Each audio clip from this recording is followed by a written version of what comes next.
Senior सहाफ़ी और तज्ज़ियाकार जावेद चौधरी के मुताबिक इमरान खान के खिलाफ तहरीक अदम एतमाद पेश हुई तो मेरा ख्याल था हम बड़ी तेज़ी से इस गार में दाखिल हो रहे हैं जिसके आखिर में मेरे अजीज़ हमवतनों लिखा है, लिहाजा ये ड्रामा 5वें मार्शल लॉ पर ख़त्म होगा।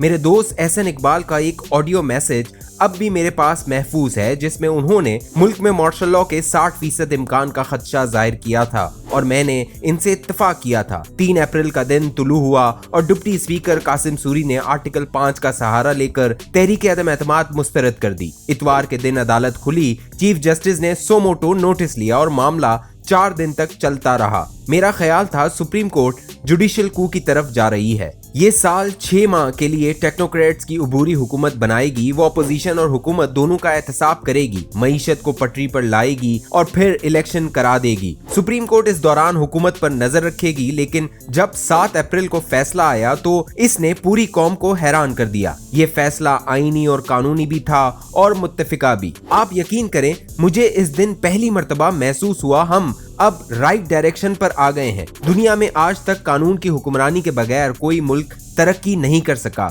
और इस दिन जजेस ने ये बुनियाद रख दी। आप अब सूरत हाल मुलाहिजा कीजिए। 23 मार्च से 9 अप्रैल तक फौज के लिए मार्शल लॉ लगाने का आइडियल टाइम था। बस 3 ट्रक और 2 जीपें आने की देर थी और पूरे मुल्क ने सुख का सांस लेना था। मुल्क में किसी साइड से फौज के खिलाफ कोई नारा नहीं लगना था। सुप्रीम कोर्ट भी अगर 7 अप्रैल को बुरी हुकूमत बनाने और अपोजिशन और हुकूमत दोनों को जेल में डालने का हुक्म जारी कर देती तो भी मुल्क में मिठाइयां तकसीम होनी थी, लेकिन फौज और अदलिया ने सामने रखी बर्फी न उठाकर नई तारीख रकम कर दी। मेरा ख्याल था अवाम इस आइन पसंदी पर जनरल कमर जावेद बाजवा और चीफ जस्टिस उमर अता बंदियाल का शुक्रिया अदा करेगी, लेकिन नतीजा इसके बरअक्स निकला। सोशल मीडिया पर खौफनाक और वाहियात ट्रेंड शुरू हो गए और फौज और सुप्रीम कोर्ट को बुरा भला कहा जाने लगा। मैं हैरान हूँ, आखिर जनरल बाजवा और चीफ जस्टिस उमर अता बंदियाल ने क्या गलती कर दी? इनका क्या कसूर है? क्या हम इन्हें मार्शल लॉ न लगाने और आइन न तोड़ने की सजा दे रहे हैं? और क्या इन्हें आइन की पाबंदी पर बुरा भला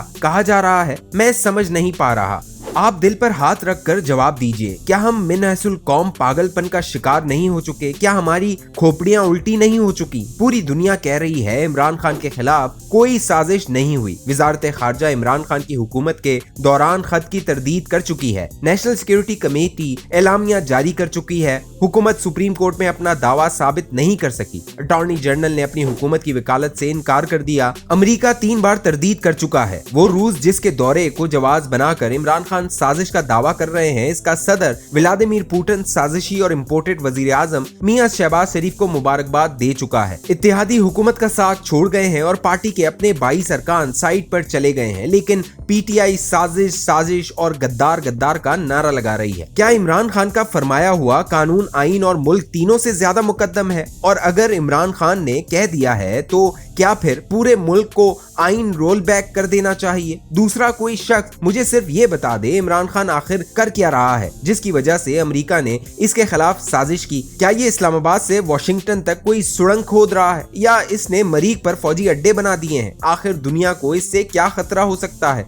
पूरा मुल्क इस वक्त तबाही के दहाने पर खड़ा है। कोई एक शोबा बता दें जिसमें हम अपने कदमों पर खड़े हों। लिहाजा हम अगर फर्ज कर लें अमेरिका वाकई हमारा दुश्मन है और ये हमें तबाह करना चाहता है तो इसे इस नेक काम के लिए इमरान खान से बेहतर शख्स कहां से मिलेगा? इमरानी हुकूमत अगर मजीद साल 6 महीने चलती रहती तो हम अपने एटमी प्रोग्राम से भी महरूम हो जाते। दूसरा, बफर्ज महाल अगर इमरान खान के खिलाफ वाकई साजिश हुई थी तो इस साजिश का फायदा किसको होगा? हम अगर FATF की ग्रे लिस्ट से निकल आते हैं, अगर IMF का पैकेज एक्टिव हो जाता है, अगर यूरोपीय यूनियन हमारी प्रोडक्ट्स का कोटा बढ़ा देती है, डॉलर नीचे आ जाता है, LNG की सप्लाई बहाल हो जाती है, CPEC की रफ्तार बढ़ जाती है, नाराज बलोच राजी हो जाते हैं और अगर अजली मुखालिफ सियासी जमातें लड़ाई बंद करके मुल्क पर तवज्जो देती हैं तो क्या ये घाटे का सौदा है? क्या हमें पेट्रोल, गैस, एक्सपोर्ट्स और माशी इस्तेहकाम नहीं चाहिए? और क्या हम श्रीलंका की तरह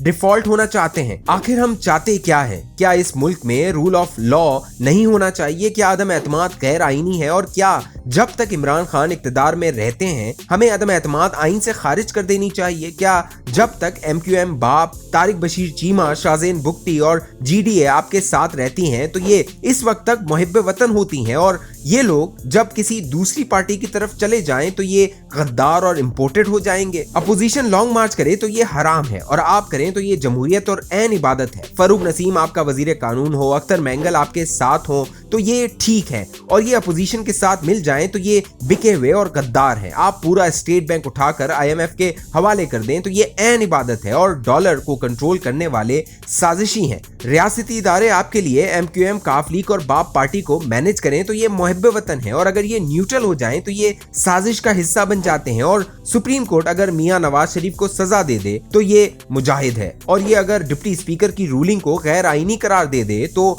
आप ट्रोलिंग शुरू कर देते हैं और अदलिया को सोशल मीडिया का वाहियात ट्रेंड बना देते हैं। क्या ये मुल्क है या फिर पागल खाना है? क्या इस पूरे मुल्क में कोई समझदार शख्स नहीं बचा? क्या हम अकल के अंधों में फंस गए हैं? और क्या कोई भी शख्स हमें अल्लाह रसूल का नाम लेकर बेवकूफ बना जाएगा और हम इसके पीछे लगकर अपने रहे सहे इदारे भी तोड़ देंगे? मैं फौज और अदलिया दोनों के सियासी किरदार के खिलाफ हूँ। किसी इदारे को सियासी जमातें बनाने और तोड़ने का इख्तियार नहीं होना चाहिए। आइन इस मुल्क का कवर है, ये टूट गया तो ये मुल्क वर्क बिखर जाएगा। इसे तोड़ने का इख्तियार भी किसी इदारे, किसी शख्स के पास नहीं होना चाहिए, वो ख्वाह फौज हो या अदलिया हो या फिर इमरान खान। लेकिन इस वक्त फौज और अदलिया के साथ जो कुछ किया जा रहा है ये किसी सूरत काबिल कबूल नहीं, ये हमें तबाह कर देगा। ये याद रखें, हमने अगर इमरान खान को न रोका तो ये मुल्क तकसीम हो जाएगा और हम अफगानों की तरह भीख मांग रहे होंगे।